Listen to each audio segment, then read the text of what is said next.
In madrasas, children are taught what to think, whereas in gurukuls, children are taught how to think.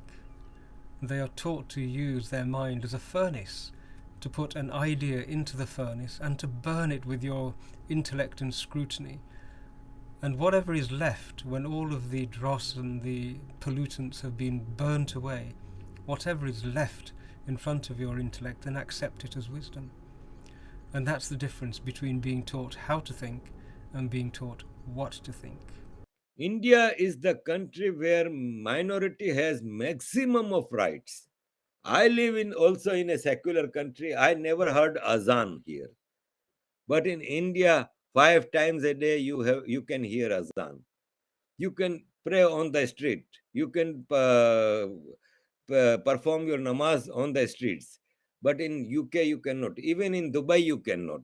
Even Saudi Arabia now decreased the voice to one third of loudspeakers of mosques. But India खुली ढुली आजादी है, जिसको जो करना है करो. अरे ऐसा देश कहाँ मिलेगा भाई. If we leap backwards into that time where whoever is the most violent wins the day, then humanity is finished, because at this moment in time, humanity has the capacity to destroy itself. In the days when we were fighting with spears and bows and arrows, then okay, the barbarians would kill each other, but by and large, most people would be okay. But if we have those same barbarians who are ignoring freedom of speech and ignoring the rule of law, they're now equipped with AK-47s, with RPGs, and indeed sometimes I feel that they're equipped with the capacity for nuclear arms.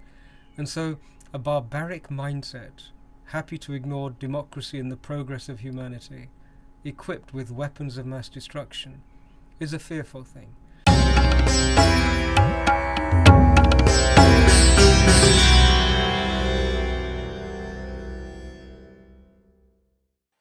Namaste all, and welcome to Citti Media, the channel where we discuss current affairs.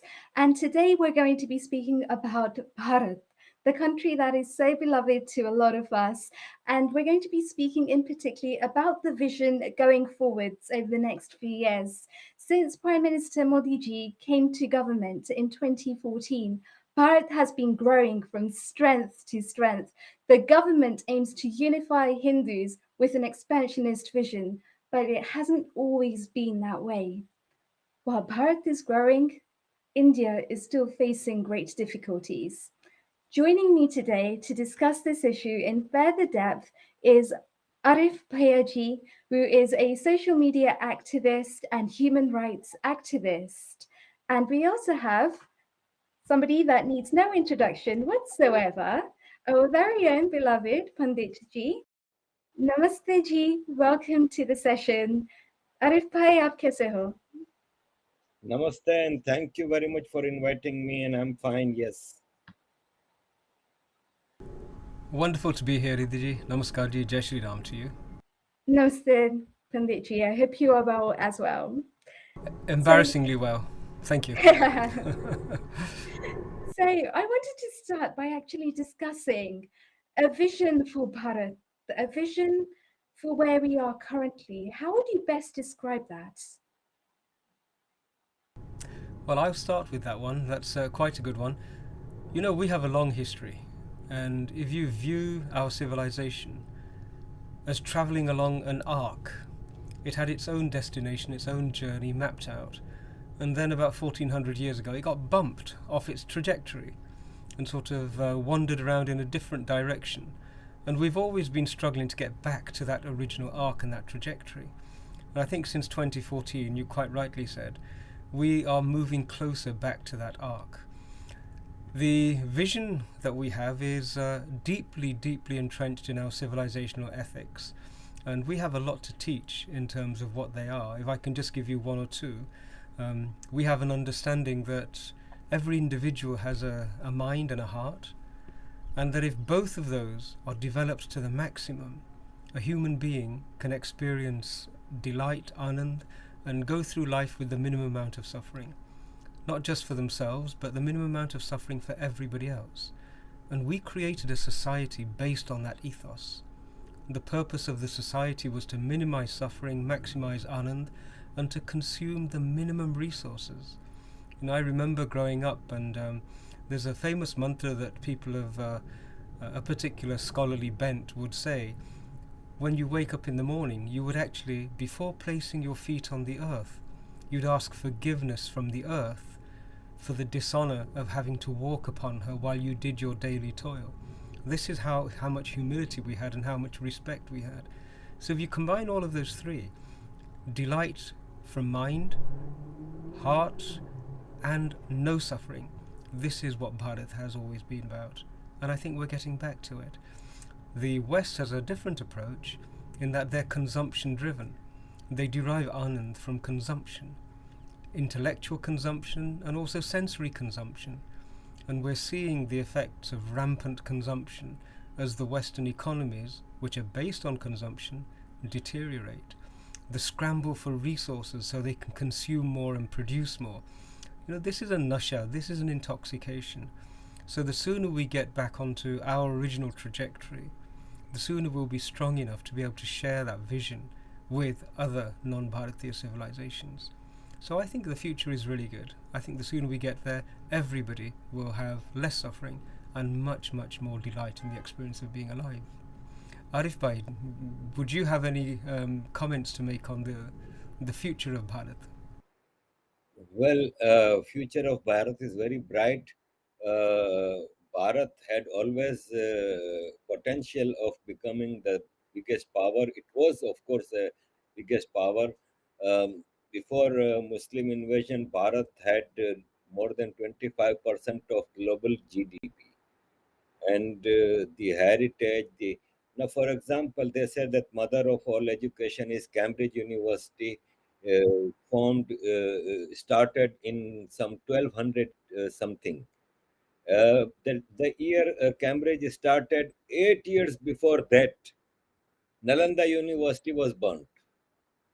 So the mother of education, when was born, Cambridge, Nalanda was already there. Taxila was already there. India had universities when other countries did not have schools. India was such a developed country, such a massive power, but because of its philosophy of Sanatan, which teaches peace, which teaches not to invade anywhere, not to attack people, not to wage wars with. So that's why we remained within the boundaries of India. So future is very bright. Now we have a leadership that is bringing up things out which was confined to India. Now, for example, today when we see there are four major industries in the world: arms industry, food and grains, IT, and pharmaceutical. And India is Atmanirbhar, self sufficient in all these four. Nobody is ahead of India in IT. Nobody is ahead of India in food, grains, vegetable, dairy products, fruits. Nobody is above India in pharmaceuticals because every big pharmaceutical corporate needs raw material from India. And then arms, before this Modi government, India used to import helmets, bulletproof jackets, and bullets. These small things also were imported because they were kickbacks. Now we are producing our own aircrafts, our own aircraft carrier, which was indigenously built in India. We imported Rafael aircrafts, but we imported technology together. And we said that next time we will ourselves make it. So this is different India. And the world knows, that's why we see conspiracies all around against India and Hindutva and Hindu extremism. This is why, because they fear that India might take over every other power in the world. So we start from that point of view that a human being is divine. We also recognize that every child's mind is completely empty at that point. And if that child is exposed to wisdom, then that child naturally grows into an incredible, noble being. This is the purpose. But if that child is harmed and intellectually damaged, by teaching them lies, and emotionally damaged by teaching them guilt and fear, then that child becomes, shall we say, their first steps on the path to suffering themselves and creating suffering for others. Those first steps are taken. So we're very clear that the human being is divine, but at a childly age vulnerable. And so we have to work out a mechanism to protect the years from, shall we say, 2 until 7. If I had a magic wand and somebody said, okay, make a wish, I would make one wish, and that wish would be that no child is exposed to clerics until the age of 8 or 9, or maybe even 10. You know, we have so much confidence that a child is a divine creation, and every other creature and every other plant, they grow according to seasons and they develop into amazing things. Trees bear fruit, you know, plants grow straight and tall towards the sun. Fish learn to swim. You know, they don't need clerics, they don't need intervention, they don't need external agencies to drive into them an ideology. So this is the solution that we have to bring. We have to share with everybody the vision that every human is born as a divine creation. And being born as a divine creation, we're all equal. And then leverage wisdom. Be free to explore any idea. You know, we do not have a great deal of respect for ideas, because when you're young, you believe that Santa Claus is real. It's an idea. And then as you grow older and somebody says, well, actually, he doesn't really come down the chimney because that's not possible, you discard that idea. But the human being is there. And what an incredible journey to have ideas that you can scrutinize and then discard and replace them with better ideas. And so our understanding is that the more a person can have access to better ideas, the more you grow, until a time comes when your understanding is so deep that you fall in love with the act of being a human being. Just being a human being is an incredible experience when you fully realize what it is. And that's the journey that we have for everybody. There's nothing threatening in that journey. And not only is there nothing threatening, there is everything truly liberating. Imagine being a person walking on the surface of this earth, completely at peace with every creature, completely in harmony with every plant and every other life being, with nothing to do except enjoy the journey and to bring enjoyment to other people. Now, I think that is a vision for a human being that's worth sharing. The issue is that we have a little bit of harm to undo. Those who have been unfortunate enough to have been on the receiving end of intellectual violence in their early years and emotional violence, I think of being taught a child being taught to feel guilty as an act of emotional violence. Those who are struggling from those burdens of violence, we need to help them to reflect and look upon themselves. Just ask the question, who told me what I know during my years when I didn't have the capacity to ask questions? You know, a child in that age group from 2 until about 7, if somebody says to them, the sea is made of Coca-Cola or some other drink, the child will go, okay. The child will believe whatever an authority figure or a close relative will say to them without judgment. And so that period when a child doesn't have the protection of their own judgment, everybody should just reflect and say, okay, when I wasn't able to differentiate between good and bad, who did I meet? What did they tell me, which I accepted, which maybe I now need to revisit? Once that process starts, then a whole journey of healing that harm starts. And every human being has these faculties built into them. There is not one person who doesn't want their heart to be filled with love and compassion. And there isn't one person who wants the intellect to be stimulated with delight and understanding and to increase knowledge. Only those who are uncomfortable are those who were harmed in their formative years.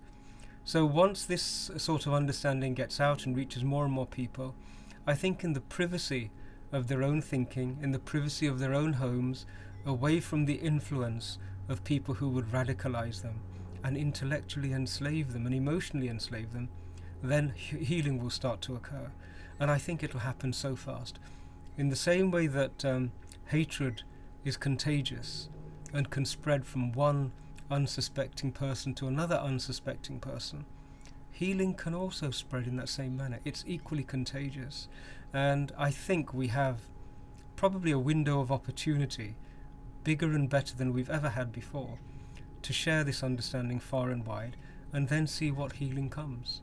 I don't believe that there is a human being on the planet who is not divine, and the potential to realize it is very much present in front of everyone. So I'm very positive about the future, and this thing called religious terrorism, it's a fancy word, religious terrorism. But really what it is, it's slavery, isn't it? Those poor people who, when their children are given ideas which cause them to suffer and to give other people suffering, they're actually enslaved. They are being abused and their life is being used by other people, not for their own benefit. Isn't that what the definition of a slave is? A slave is somebody who works but doesn't get the fruits of their labor. Somebody else gets those fruits. And I can think of many religious institutions who take money from unsuspecting innocents, have their own children educated in Harvard and wonderful places, and yet those poor unsuspecting people who give them that money and entrust them with that money, they struggle and suffer. That's slavery. So this notion of religious extremism, I think if we look at it from the lens of enslavement, we will see that a huge number of human beings right now are enslaved on the planet, many of them without even knowing it. And I think this is something that will have to change, and it will change. In madrasas, children are taught what to think, whereas in gurukuls, children are taught how to think. They are taught to use their mind as a furnace, to put an idea into the furnace and to burn it with your intellect and scrutiny.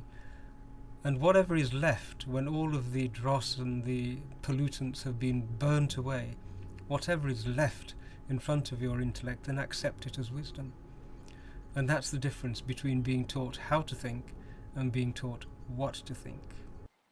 The power to make your own choices, the power to make your own decisions, and to arrive at your own conclusions. And ultimately, that's what creates your perception, creates your reality. So you get to shape that and you get to move with the times. The root cause of division in the society is madrasas, and we should close down all the madrasas, because a child, he does not get any proper education in madrasa. So madrasas bring nothing out. And I think, and then who is paying for madrasa? Hindu taxpayers, because 85% population of India is Hindus, and the money for madrasas and mosques goes from taxpayers' money, which is Hindu taxpayers' money. So I think that the root cause is madrasa, and we should think about converting them to schools. I don't say that convert them into anything else. Convert them to schools, colleges, and higher education institutions, and that will help improve the life standard of Muslims also in India. Now, Akbaruddin Awesi, his son got MBBS degree from California. They insist that Muslim children should go to madrasas, but their own children should study in Europe and America. Asaduddin Awesi's son-in-law is studying in America. And Muslims, common Muslims, have to understand these things, that they are not serving neither Muslims nor India. These people have vested interests, be it communal political leaders, be it journalists, journalists. They have vested interest which is served by their masters sitting outside India, but they are not serving India. So Muslims have to come out of that chakar view of these leaders, and they have to play a positive role, because India is the country where minority has maximum of rights. I live in also in a secular country. I never heard azan here, but in India, 5 times a day you can hear azan. You can pray on the street. You can perform your namaz on the streets. but in UK you cannot. Even in Dubai you cannot. Even Saudi Arabia now decreased the voice to one third of loudspeakers of mosques. But India खुली ढुली आजादी है, जिसको जो करना है करो. अरे ऐसा देश कहाँ मिलेगा भाई? Yes, and I think that's such a beautiful point that you touch on, because especially now when we're actually seeing the aftermath of Nupur Sharma and her effigy being put up in a public place, and we can actually see this division in Bharat, and it's causing a lot of frustration for a lot of people, because a country that, as Panditji was correctly saying, was giving people those rights, was giving people those freedoms to be able to speak up, to actually be able to voice their opinions, to be able to have a voice for the common man. And now all of a sudden with Nupur Sharma, it kind of feels like that voice has been taken away. Like, whatever's actually happening, is it actually working for Bharat or against Bharat? And if it's working against Bharat, what can we do differently? How can we learn from this experience?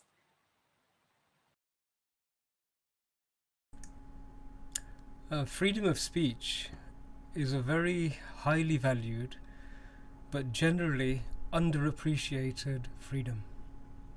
In the United Kingdom, there used to be the rule of kings and the rule of churches, and the common man fought for many, many decades to establish the House of Commons, where common people could come and talk and be heard and participate in the process of making law. It was a huge leap forward, and it was the beginning of the democracy.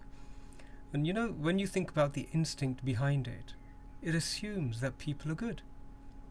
Who would want a democracy if people were innately barbarians? You wouldn't want barbarians to make the decisions, and then the greatest number of barbarians would come together and say, this is what we should do. Democracy assumes that the vast majority of people are good, and if you get the majority of people to share what they want to say and express what they feel, they will come to decisions that are good for everyone. This is the underlying assumption, and that is a fundamentally dharmic assumption, right? If you are of the point of view that human beings are innately sinners and they need to be fixed, then you don't want democracy. What you want is either a monarchy where there's a king who is given authority by God, or you want a theocracy where are these clerics who are intermediaries and they make the choices because they know better. So can you imagine the huge step forward that humanity made to move from monarchies and theocracies into a democracy?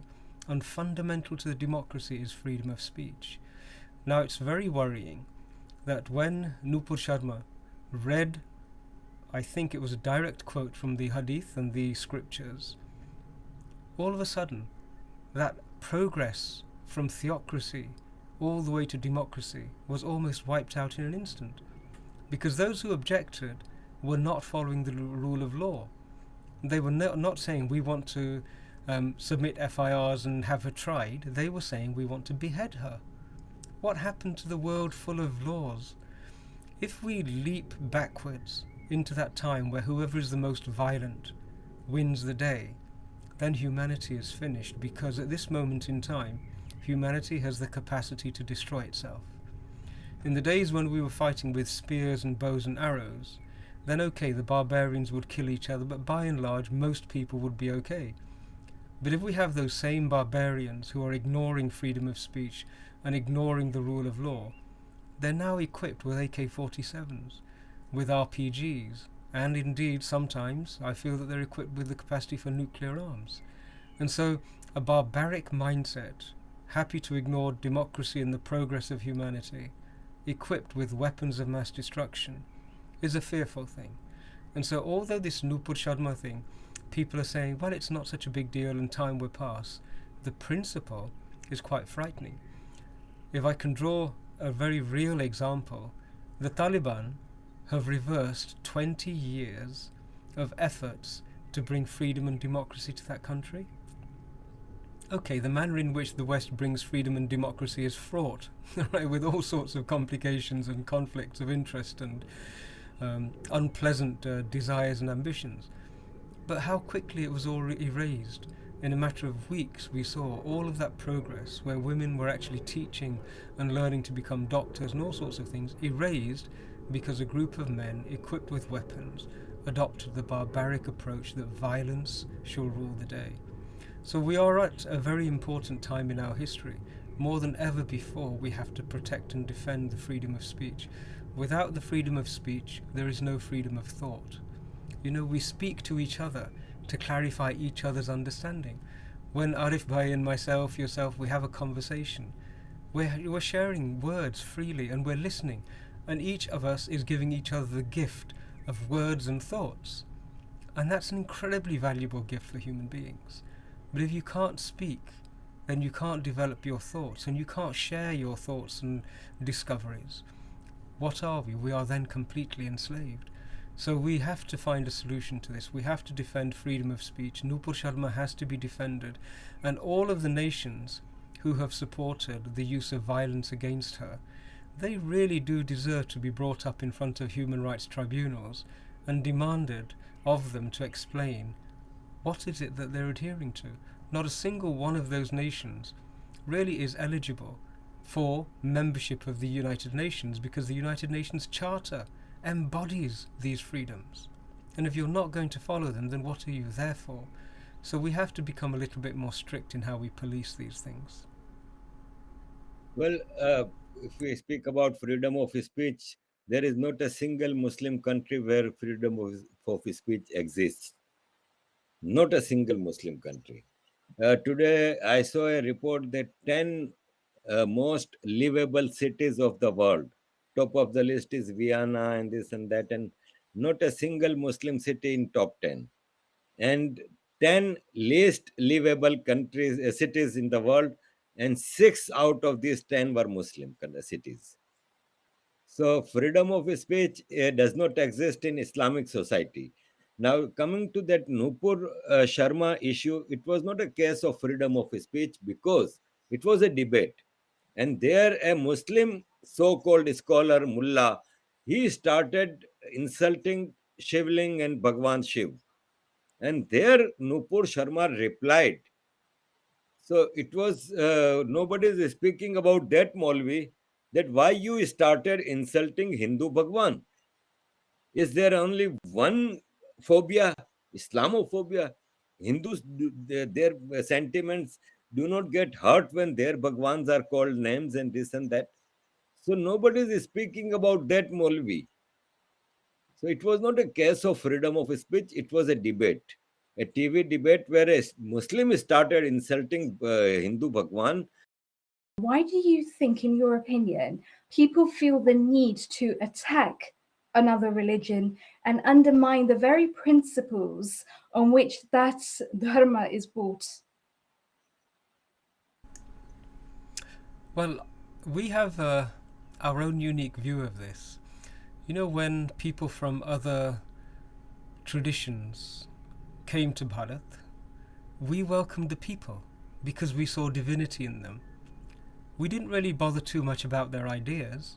So long as their ideas didn't harm us, the Parsis, for example, they came, they brought ideas, the Jewish community came, they brought ideas. But we recognize that a human being is the end result of many millennia of evolution of the Mother Earth. And so we appreciated the people and we recognize that in the Bharatiya system, wisdom is what determines survival of an idea. And so there was absolutely no issue with recognizing and welcoming people of that sort. But what you have, where the problem arises, is where you start to step over the boundary and start to criticize other people's ideas. This process is called othering, and it's something that religious clerics, especially those who radicalize and incite, they're very, very expert at doing. They will throw stones at other people's glass houses and then use violence to demand that nobody throws stones at their glass house. And that is a flagrant abuse of every human value.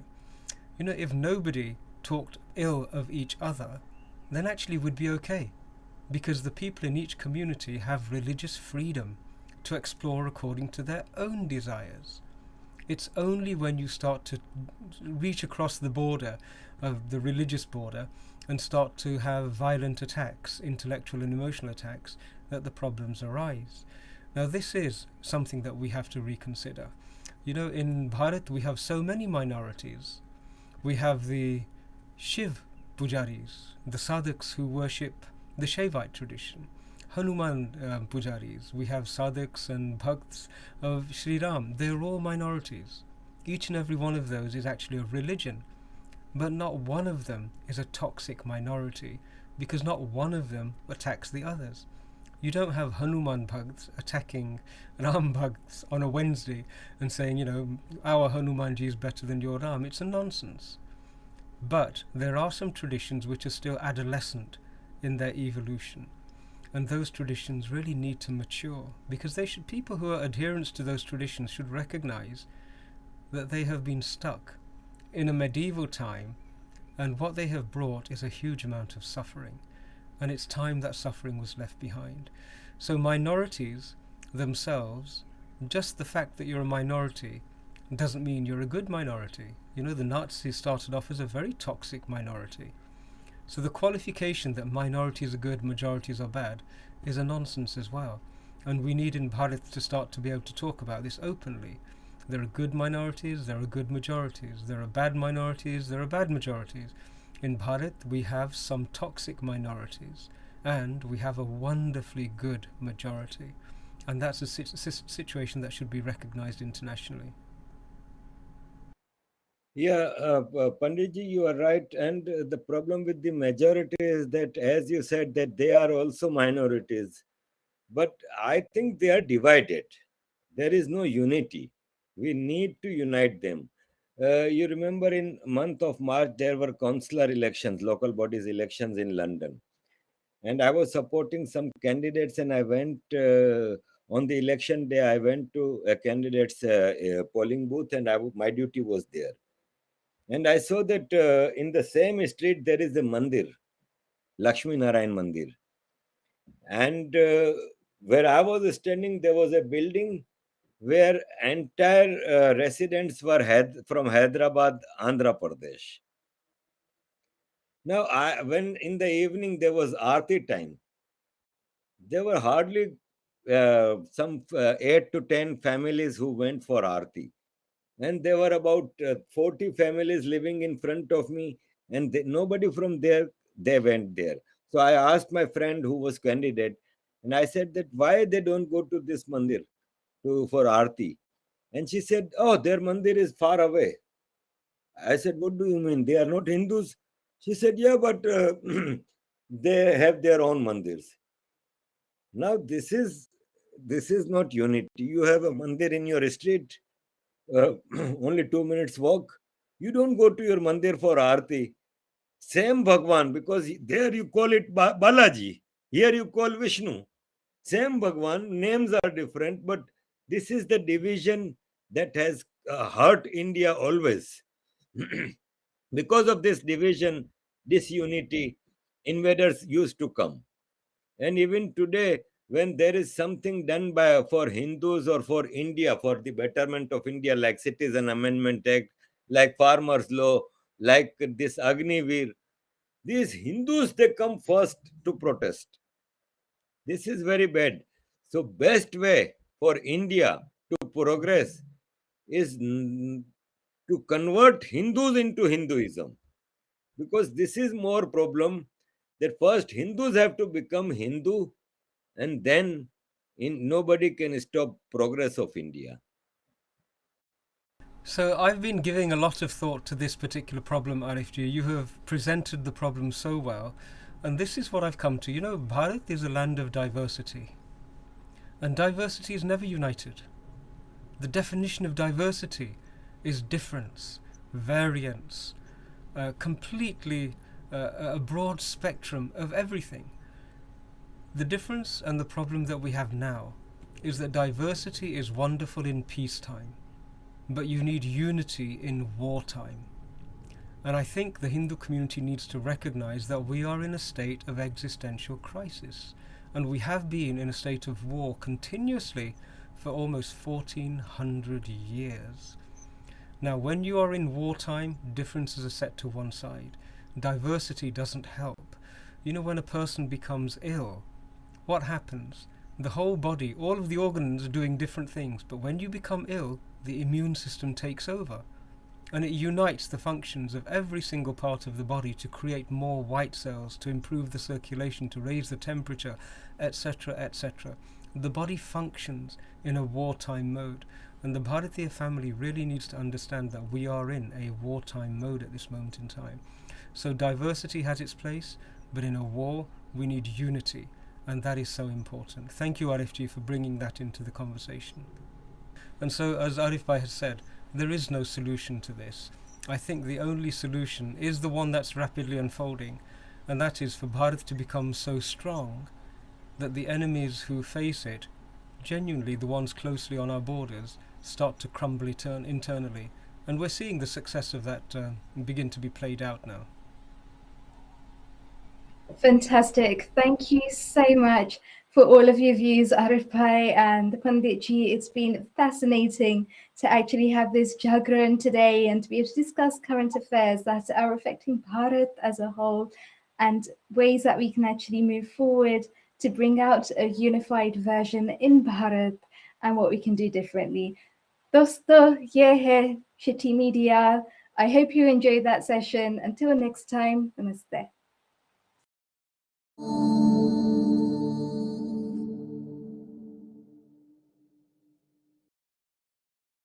Please remember to subscribe to us and switch on the notifications for this channel. For our other social media links, more content, and to support our work, please visit citti.net. Dhanyavad. Namaskar.